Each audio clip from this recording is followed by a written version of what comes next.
Okay, let's talk about the prizes then. All right, because I threw this out on Twitter today. I had some Trey Lance clips that I wanted to throw out there. Tanner James up near the top of the chat here asked us about trading up into the top 10 for a quarterback. If you want to talk prizes, then let's talk prizes, right? Okay, yeah, let's talk Trey prizes. Lance, Here we go. Justin Fields. Let's play. Stack them up. These are prizes, right? So the trade that I threw out there for the Patriots to move from 15 in range for one of these quarterbacks is obviously number 15, a 2022, first round pick and a third round pick, which is basically the deal that the Chiefs made to move up to get Patrick Mahomes, right? It's the same deal that the Bills made to move up to get Josh Allen roughly as well. So that's the going rate right now to move up from the teens, middle teens up into the top 10 for a quarterback. The question is that I have, I guess, is preference wise. I mean, I think that you don't really necessarily have the pick of the litter because I think the top three guys, Fields, Wilson, and obviously Trevor Lawrence, are going to go maybe even 1, 2, 3. Right. Yeah. Like that's a very real possibility. Trey Lance, though, is the question is, are you willing to take a risk? Because you said you wanted upside and you wanted a big move.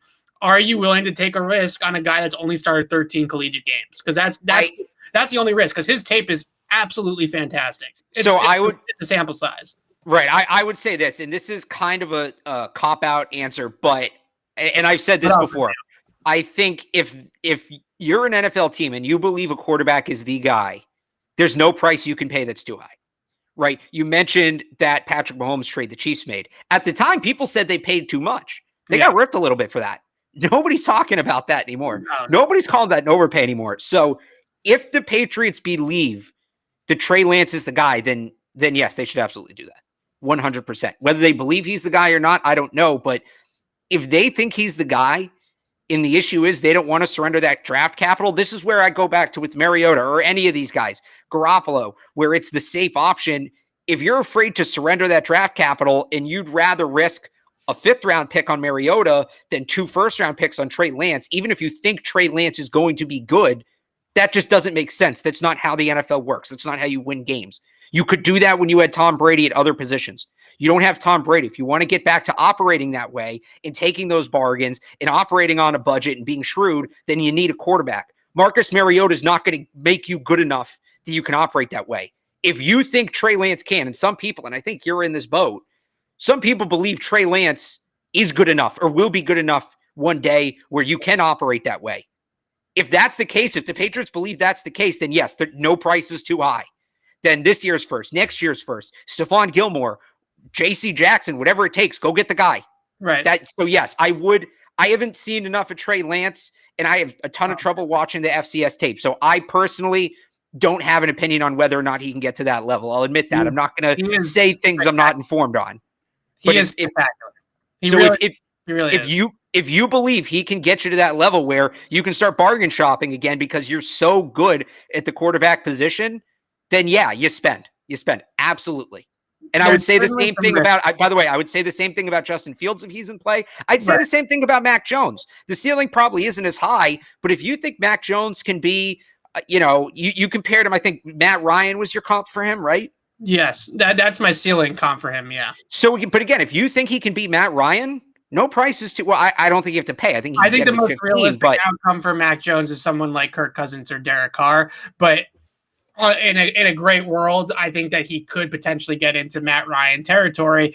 Trey Lance, though, is, to me, look, there's inconsistencies on his tape, but you could stack together his good plays against any quarterback in this class. He's not going to make you that good right now, but I'm saying by the end of his rookie contract, you're going to be in a spot where you can bargain because you know you're going to need to pay him a ton of money. Like, if you believe that's the case, then yeah, no price is too high. Yes, I would much rather give up a first for a rookie quarterback I truly believe in than a 5th-round pick for Marcus Mariota or always hurt Jimmy Garoppolo. That's an easy one to me. The question is and this is sort of where it comes back to bringing back Cam too as well for me, is are you using those quarterbacks for 1 year to let Trey Lance hold the clipboard? Because in his best interest, it probably does make the most sense for him to sit a year like Patrick Mahomes did. So if you do that and you bring Cam back for 1 more year as the bridge with Trey Lance learning behind him, and maybe that's something that you can do, right? But Trey Lance, the thing that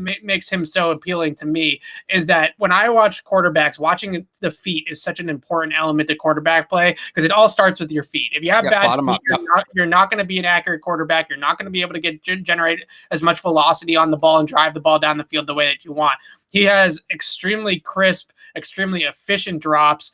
And then on top of that, he has all the arm strength in the world. I mean, we're talking about a quarterback at North Dakota State. They're dialing up slot fades from the far hash and having him throw 60 yards down the field. And that's the type of offense that they ran. So a lot of his completion percentage numbers, a lot of those types of things I think are really slanted because he averaged over 10.5 air yards per attempt. This was a deep passing offense. So obviously his completion percentage is not going to be as high as Mac Jones is, who's throwing tunnel screens all day long, right? So that's different than the player. And I don't even want to talk about the fact that he can run because he is such a good passer that I'm willing to do it. And the other thing is I posted this one last on Twitter today is that ability to extend the play and throw on the move and throw outside the pocket is a quality that NFL quarterbacks are starting to really, that's becoming something that you almost have to do at this level. Unless you're going to be Tom Brady and efficient and Tom Brady good from the pocket, you have to be able to move around a little bit and throw the ball under duress or throw the ball, while you're moving to your right, like Aaron Rodgers or Patrick Mahomes or Deshaun Watson can. If you can't do that, or Russell Wilson, if you can't move like that and throw on the move, it's really difficult to be as good as a guy like, unless you're Breeze or Brady or somebody like that. They don't grow like that anymore. They don't come around very often. Like Kyle Trask is the closest to that, I guess, but he has his own flaws. You brought up a couple interesting points there. First off, and this is a debate I've heard nobody have, and maybe we can do it now, maybe we'll do it later. Would you rather take Jones at 15 or trade up to get Lance? Because obviously you're giving up more to get more. The other thing you brought up is again, if it's, I'm bashing on Mariota or and these guys, if you're trading for Mariota to teach Lance and hand over the keys in 8 weeks or at the latest next year, like that's fine. That's great. I have no problem with that. But then the problem is, and this is just Cam. I have no doubt that, or it's Cam and Garoppolo. If it's Mariota, I think Belichick hands off the keys. If it's Fitzpatrick, Belichick hands off the keys. If it's any of these guys, right?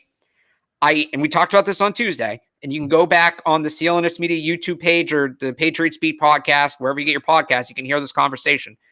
I don't have faith in Bill Belichick to bench Cam Newton. I don't trust him to quit Cam Newton because I haven't seen him do it before. And if he re-signs him, he's doubling down after Cam was arguably the worst quarterback in football. So that's why I'm hesitant to have Cam as the bridge. Or Garoppolo. I don't know that Belichick could bench Garoppolo. I think Garoppolo would be a fine bridge guy. Right. At the contract, no. But if he gets cut, I think he'd be a good bridge.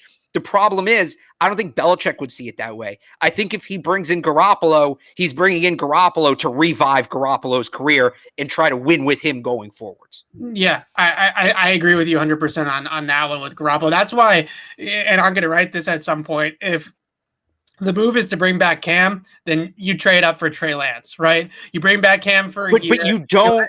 You don't if you're just going to try to plow forward with Cam and ignore everything that happens, including what Cam does on the field. Well, no, but I think that's the best option, I think, for them moving forward is bringing back Cam, drafting Trey Lance, who's basically, I wouldn't call him young Cam. I think Trey Lance is closer to like a Dak Prescott than he is to a Cam because I think when you look at him throw the ball, he has such a smooth delivery that that the accuracy is going to improve once the system improves it. You know what I mean? Like when he's not asked to throw goal balls all day, his accuracy is going to improve. So why wouldn't you pair Mariota with Lance then? Because I think Mariota falls into that Jimmy G category. I think Mariota is like you're trying to revitalize and save this guy's career. If you look at what happened to Mariota when they traded for Ryan Tannehill.